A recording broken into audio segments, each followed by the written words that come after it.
வந்து செப்டம்பர் 5 வந்து படம் இங்க இருக்கீங்க. 5th ரிலீஸ் பண்றீங்க. அதே மாதிரி தான் வந்து பராக்சக்தி படமும் 5th ரிலீஸ் பண்றாங்க செப்டம்பர். ஏற்கனவே அந்த ஒரு டைட்டில் பஞ்சாயத்து போயிட்டு இருக்கு. இப்போ ஒன்றும் போகலப்பா, பஞ்சாயத்துலாம் இல்லைப்பா, நாங்கள் ஹாப்பியாக. சரி, ஓகே, ஒன்றும் இல்லை, எங்களுக்கு தெரிஞ்ச வரைக்கும் நாங்கள் சொல்கிறோம். நீங்கள் சோகமாகவே இருக்காதீங்க, நாங்கள் ஹாப்பியாக இருக்கிறோம். ஓகே சார், உடம்புக்கு எடுத்துக்க போறீங்க தம்பி, நல்லா இருக்கும்.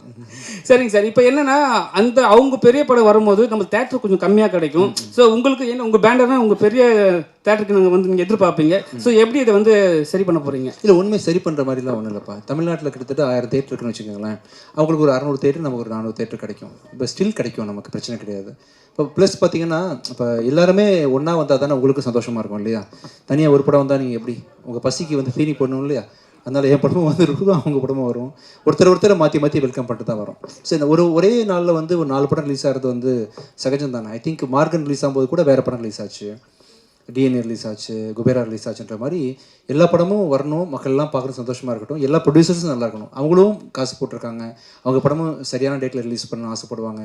அப்படின்றத அவங்களுக்கு ஒரு தேவை இருக்குன்றதுனால அவங்களையும் நான் வரவேற்கிறேன். நானும் ஓரமாக வந்துட்டு போயிருக்கேன்.